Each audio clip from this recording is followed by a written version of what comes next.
Hello friends, இன்னைக்கு நம்ம என்ன பார்க்க போகிறோம் அப்படின்னா அனாயன்ஸில் படிக்கிற செமஸ்டர் எக்ஸாம் ஸ்டூடெண்ட்ஸ் உங்களுக்கான செமஸ்டர் எக்ஸாம் ஸ்டார்ட் இப்போ எக்ஸாம்ஸ் நடந்துட்டு இருக்கு. ஸோ இன்னைக்கு பார்த்தீங்க அப்படின்னா ஒரு சில டிபார்ட்மெண்ட்ஸ் காலையில் எக்ஸாம், மத்தியான எக்ஸாம் வந்து ஒரு எக்ஸாம் கம்ப்ளீட் ஆயிருக்கும். இன்னைக்கு நடந்த எக்ஸாம் கொஸ்டின் எப்படி வந்திருக்கு, காலையில் எக்ஸாம் எப்படி வந்திருக்கு, மத்தியான எக்ஸாம் கொஸ்டின் எப்படி வந்திருக்கு அப்படிங்கிற பற்றி தான் ஃப்ரெண்ட்ஸ் அந்த வழியில் பார்க்க போகிறோம்.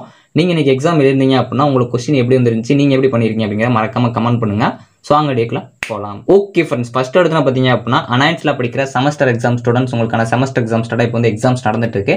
ஸோ இன்னைக்கு பார்த்தீங்க அப்படின்னா ஒரு சில டிபார்ட்மெண்ட்ஸ் காலையில், ஒரு சில டிபார்ட்மெண்ட்ஸ் மத்தியானம் அப்படின்னு சொல்லிட்டு உங்களுக்கு காலையில் மத்தியானம் சொல்லிட்டு ஒரு எக்ஸாம் கம்ப்ளீட் ஆயிருக்கும். ஸோ இன்னைக்கு நடந்த எக்ஸாம் கொஸ்டின் எப்படி வந்திருக்குன்னு பார்த்தீங்க அப்படின்னா காலையில் நடந்த எக்ஸாம் கொஸ்டின் பார்த்தீங்க அப்படின்னா மேக்ஸிமம் வந்து ஈஸியாக வந்திருக்கு அப்படிங்கிற மாதிரி தான் வந்து சொல்லியிருந்தீங்க. ஸோ அதே மாதிரி நம்ம கம்யூனிட்டி ஆப்லேயே வந்து ஓட் பண்ணியிருந்ததில் ஈஸியாக வந்து கொஸ்டின் வந்திருக்கு, ஈஸியாக பாஸ் ஆகலாம் அப்படிங்கிற மாதிரி பாசிட்டிவ் ஓட் பண்ணியிருந்தீங்க. அதே மாதிரி மத்தியானம் நடந்த கொஸ்டின் பார்த்தீங்க அப்படின்னா பிக் டேட்டா அனாலிட்டிக்ஸ் தான் மேக்ஸிமம் இருந்திருக்கும்.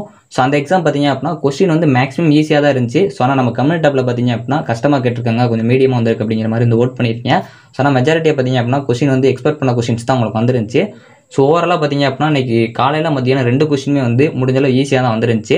ஸோ உங்களுக்கு நீங்கள் அட்டன் பண்ணியிருந்தீங்க அப்படின்னா எப்படி வந்துருந்துச்சு அப்படிங்கிற மறக்காம கமெண்ட் பண்ணுங்க. ஸோ அதே மாதிரி வந்து இந்த 2 எக்ஸாம்லேயும் வந்து ஈஸியாக பாஸ் ஆகலாம் அப்படிங்கிற மாதிரி தான் பாசிட்டிவ் ஓட் பண்ணியிருக்கீங்க. காலையில் எக்ஸாம்லேயும் சரி, மத்தியான எக்ஸாம்லேயும் சரி, ரெண்டுலேயுமே வந்து ஈஸியாக பாஸ் ஆகலாம் அப்படிங்கிற மாதிரி தான் சொல்லியிருக்கீங்க. ஸோ இதே மாதிரி நெக்ஸ்ட் எக்ஸாம் நல்லா பண்ண பாருங்க. சப்போஸ் உங்களுக்கு கொஞ்சம் கொஸ்டின் வந்து கஷ்டமாக இருந்துச்சு அப்படின்னா ஒன்றும் பிரச்சனை இல்லை, நெக்ஸ்ட் எக்ஸாம் இதை விட நல்லா பண்ண பாருங்க. கண்டிப்பாக நீங்கள் படித்ததை விட அதிக மார்க்ஸ் தான் எடுப்பீங்க. ஸோ அதனால் வந்து எந்த ஒரு கன்ஃபியூஷனும் பண்ணிட்டு நெக்ஸ்ட் எக்ஸாமை ஸ்பாயில் பண்ணிக்காங்க. கண்டிப்பாக இந்த எக்ஸாமில் நல்லா எழுதிருப்பீங்க, இதை விட நெக்ஸ்ட் எக்ஸாம் நல்லா எழுதணும் அப்படிங்கிற ஒரு பிளான் வச்சுக்கோங்க. ஸோ அதே மாதிரி உங்கள் எல்லாருக்கும் எக்ஸாம் என்னைக்கு முடியுது அப்படிங்கிற மறக்காம டேட் முடிஞ்சால் கமெண்ட் பண்ண பாருங்க. எனக்கு ஓவராலாக கொஸ்டின் பார்த்தீங்க அப்படின்னா காலையில் வந்து கொஸ்டின் ஈஸியாக தான் வந்திருக்கு. ஸோ மத்தியானம் வந்து ஓரளவு ஈஸி தான். ஸோ நிறைய பேருக்கு வந்து கஷ்டமாக வந்த மாதிரி வந்து சொல்லியிருந்தீங்க. ஸோ உங்களோட காலையில் எக்ஸாம் இல்லாட்டி உங்களோட மத்தியான எக்ஸாம் கொஸ்டின் எப்படி வந்திருக்கு அப்படிங்கிற மறக்காம கமெண்ட் பண்ணுங்க. இந்த வீடியோ எப்படி இருந்துச்சுன்னா லைக் பண்ணுங்க, ஷேர் பண்ணுங்க, கண்டிப்பாக சப்ஸ்கிரைப் பண்ணுங்க. தேங்க்யூ ஃப்ரெண்ட்ஸ், நெக்ஸ்ட் வீடியோவில் சந்திப்போம்.